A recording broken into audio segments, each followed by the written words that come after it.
Municipal corporation അഥവാ BMC തെരഞ്ഞെടുപ്പിൽ ഉജ്ജ്വല വിജയമാണ് നേടിയതെന്ന പ്രചാരണങ്ങൾ കൊണ്ടാടുകയാണ് BJP. എന്നാൽ യഥാർത്ഥ കക്ഷിനില പരിശോധിക്കുമ്പോൾ BJP വലിയ പ്രതിസന്ധിയിലാണെന്ന വാർത്തകളാണ് പുറത്തുവരുന്നത്. രാജ്യത്തെ ഏറ്റവും സമ്പന്നമായ 75,000 കോടി രൂപ ആസ്തിയുള്ള മുംബൈ കോർപ്പറേഷൻ പിടിച്ചടക്കിയെന്ന് BJP അവകാശപ്പെടുമ്പോഴും കണക്കുകൾ പറയുന്നത് മറ്റൊന്നാണ്. BMCയിൽ ഭരണമുറപ്പിക്കാൻ ആവശ്യമായ കേവല ഭൂരിപക്ഷം പോലും നേടാൻ BJPക്ക് കഴിഞ്ഞിട്ടില്ല എന്നതാണ് യാഥാർത്ഥ്യം.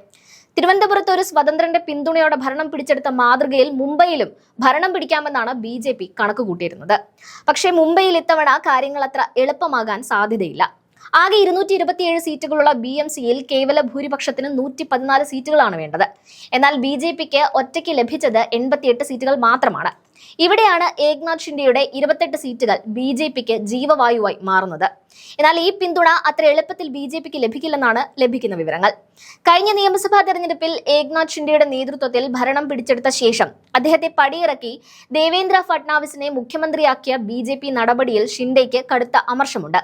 ഉപമുഖ്യമന്ത്രി സ്ഥാനത്തേക്ക് ഒതുക്കപ്പെട്ട ഷിൻഡെ BMC മേയർ തെരഞ്ഞെടുപ്പിലൂടെ BJPയോട് മറുപടി നൽകാൻ ഒരുങ്ങുകയാണ്. മുംബൈ നഗരത്തിന്റെ മേയർ സ്ഥാനം കഴിഞ്ഞ 30 വർഷമായി ശിവസേനയുടെ അഭിമാനമാണ്. അത് BJPക്ക് വിട്ടു നൽകിയാൽ തന്റെ പാർട്ടിയുടെ അസ്തിത്വം ഇല്ലാതാകുമെന്ന തിരിച്ചറിവ് ഇപ്പോൾ ഷിൻഡെയ്ക്കുണ്ട്. 2017ലും സമാനമായ സാഹചര്യം ഉണ്ടായപ്പോൾ BJPക്ക് മേയർ സ്ഥാനം വിട്ടു നൽകില്ലെന്ന ഉദ്ധവ് താക്കറെയുടെ കടുത്ത നിലപാടിന് മുന്നിൽ BJPക്ക് മുട്ടുമടക്കേണ്ടി വന്നിരുന്നു. അന്ന് ശിവസേനയാണ് മേയർ സ്ഥാനം നേടിയത്. ഇത്തവണ ഷിൻഡെയും അതേ പാത സ്വീകരിക്കാനാണ് സാധ്യത. ആദ്യത്തെ 2.5 വർഷം തങ്ങൾക്ക് മേയർ സ്ഥാനം വേണമെന്ന ആവശ്യം ഷിൻഡെ കേന്ദ്ര നേതൃത്വത്തിന് മുന്നിൽ വെച്ചിട്ടുണ്ട്. BJP ഒരിക്കൽ അധികാരത്തിൽ കയറിയാൽ പിന്നെ അവരെ ഇറക്കാൻ പറ്റില്ലെന്ന ബോധ്യം ഷിൻഡെയ്ക്കുണ്ട്.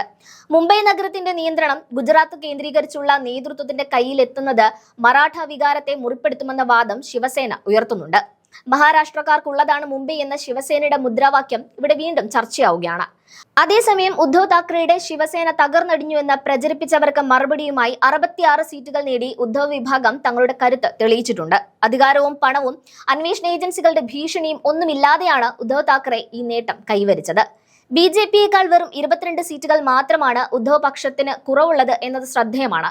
BMC തെരഞ്ഞെടുപ്പിലെ കോൺഗ്രസിന്റെ പ്രകടനവും അമ്പരപ്പിക്കുന്നതാണ്.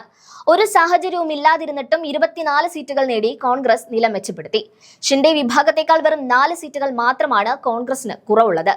തെരഞ്ഞെടുപ്പ് കമ്മീഷന്റെയും EVM മെഷീനുകളുടെയും വിശ്വാസ്യതയെക്കുറിച്ചുള്ള കടുത്ത ആരോപണങ്ങളും ഈ തെരഞ്ഞെടുപ്പിൽ ഉയരുന്നുണ്ട്. VVPAT മെഷീനുകൾ ഇല്ലാതെയും മഷിക്ക് പകരം മാർക്കറുകൾ ഉപയോഗിച്ചും നടത്തിയ ഈ തെരഞ്ഞെടുപ്പ് അട്ടിമറിക്കപ്പെട്ടതാണെന്ന് പ്രതിപക്ഷം ആരോപിക്കുന്നു. സ്റ്റേറ്റ് ഇലക്ഷൻ കമ്മീഷൻ BJPയുടെ താൽപര്യങ്ങൾ സംരക്ഷിക്കാനാണ് ശ്രമിച്ചതെന്ന വിമർശനവും ശക്തമാണ്. അജിത് പവാറിന് 3 സീറ്റുകൾ കൂടി ചേർത്താലും ഷിൻഡെയുടെ പിന്തുണയില്ലാതെ BJPക്ക് മേയർ കസേരയിൽ ഇരിക്കാൻ കഴിയില്ല.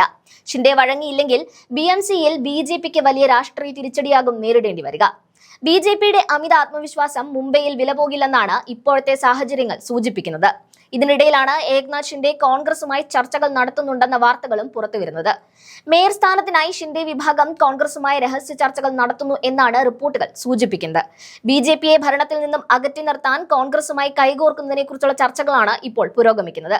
അജിത് പവാറിന്റെ 3 സീറ്റുകൾ കൂടി ചേർത്താലും ഷിൻഡെയുടെ പിന്തുണയില്ലാതെ BJPക്ക് മേയർ കസേരയിൽ ഇരിക്കാൻ കഴിയില്ല. ഷിൻഡെ വഴങ്ങിയില്ലെങ്കിൽ മുംബൈയിൽ BJPക്ക് വലിയ രാഷ്ട്രീയ തിരിച്ചടിയാകും നേരിടേണ്ടി വരിക.